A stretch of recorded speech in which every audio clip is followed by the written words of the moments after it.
বন্ধুরা তো চলে এসেছি নতুন একটা ভিডিও নিয়ে মুভি রিভিউ বস চ্যানেলে। তো ডেফিনেটলি হচ্ছে একটা মুভির এই উইকে মুভির একটা ঝড় বয়ে গিয়েছে। মুভি ঝড়ের পর ট্রেলারেরও ঝড় বইছে। তো অলরেডি কান্তারা থামা মতো হচ্ছে ট্রেলার এবং স্বার্থপর বাংলায় স্বার্থপর তো টিজার, এবং তারপরে হচ্ছে হঠাৎ করে আবার একটা হচ্ছে কার্টুন অ্যানিমেটেড একটা হচ্ছে রামায়ণকে নিয়ে একটা বানিয়েছে একটা একটা মুভি মহায়োদ্ধার রামা 3D, এবং এটা অ্যানিমেটেড। এবং সত্যি কথা বলতে কি অ্যাকচুয়ালি নরসিম্হা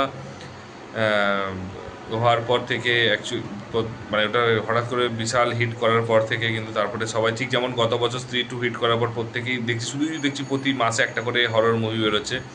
ঠিক সেরকমই হচ্ছে হঠাৎ করে নরসিম্হা রেডি হচ্ছে হওয়ার পর থেকে মহাভারতের নরসিম্হা হওয়ার পর থেকে সবাই আবার অ্যানিমেশনের দিকে ঝুঁকে যাচ্ছে, এবং আই থিঙ্ক মনে হচ্ছে প্রতি মাসে আবার হিন্দিতেও একটা করে, ইন্ডিয়াতেও একটা করে অ্যানিমেশন মুভি বেরোবে।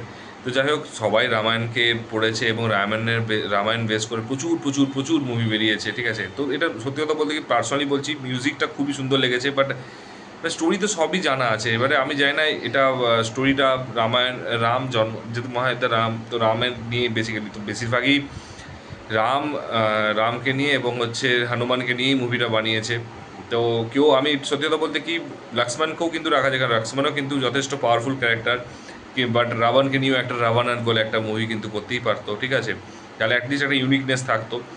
বাট এরা সেই একটাই জিনিস, দুটো রামায়ণ ছোটোবেলা থেকে আমরা দেখেছি এবং মাল্টিপল টাইমস মুভি বেরিয়েছে, এবং কয়েক বছরের মধ্যে আদিপুরুষ হোক বা হনুমান হচ্ছে হটস্টারে হনুমান হোক বা মানে প্রত্যেকটা, এবং তারপর তো অনেক অনেক অনেক রয়েছে তারপর আমি আর বেশি ডিসকাশন করতে চাইছি না। তো কারণ আমার টিজারটা ভালো লেগেছে, এই দিওয়ালিতে বেরোবে, টিজারটা ভালো লেগেছে। অ্যাকচুয়ালি গ্রাফিক্স ভালো লেগেছে, ইন্ডিয়ার গ্রাফিক্স অ্যাকচুয়ালি উন্নতি হচ্ছে, মিউজিকটা খুব ভালো লেগেছে, এবং হচ্ছে ভয়েস ওভারটা হচ্ছে খুব ভালো ভালো অ্যাক্টর অ্যাক্ট্রেসকে দিয়ে করিয়েছে, এবং প্রত্যেকটা যথেষ্ট মানে এক্সপেকটেশনটা হচ্ছে হাই রেখেছে, কারণ দিওয়ালিতে বেরোচ্ছে।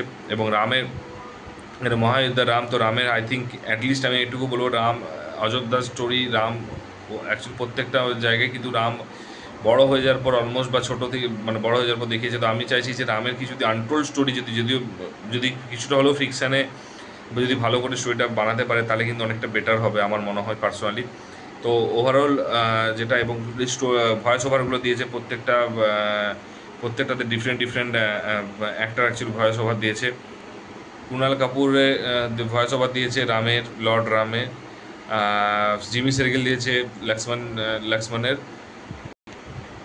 মৌনি রয় সীতা, এবং গুলশান গ্রোভার হচ্ছে রাবণের হচ্ছে ভয়েস ওভার দিয়েছে।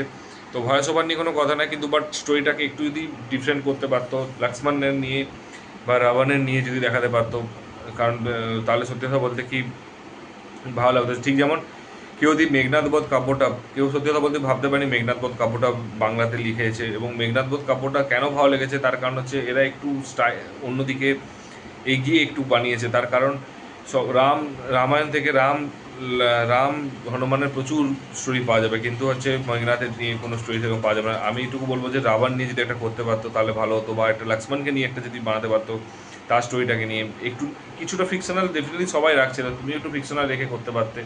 তো আমার অ্যাকচুয়ালি আমার কেন অনেক মানুষেরই জানা হতো, এবং আনটোল্ড স্টোরি যদি কিছু জানা যেত সেটাও বললে ভালো হতো। এবং হচ্ছে এর মেকার্সটাও কিন্তু সত্যি কথা ভালো ভালো মুভি বের করেছে, যেমন temple of attack, Taj, reign of revenge, তো এই টাইপের মুভি কিন্তু বের করেছে। তো সেগুলো কিন্তু যথেষ্ট পপুলার এবং হিট হয়েছে। তো দেখা যাক এটা কীরকম ইউনিকভাবে বানাতে পারে, কিন্তু ইউনিকনেস নেই, মানে কতটা কী গ্রাফিক্স দিতে পারে, কতটা মিউজিক দিতে পারে, কতটা সুন্দর ইন্টারেস্টিং বানাতে পারে।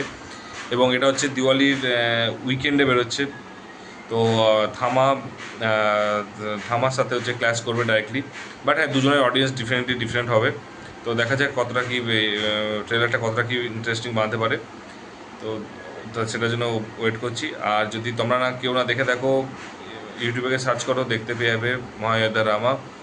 আর যদি ভিডিওটা ভালো লাগে একটু লাইক কমেন্ট শেয়ার করো বন্ধুদের মধ্যে, আর যদি চ্যানেল নতুন তো ডেফিনেটলি হও, তাহলে সাবস্ক্রাইব করে দিও। দেখা হচ্ছে পরের ভিডিওতে। Take care, tata, bye by.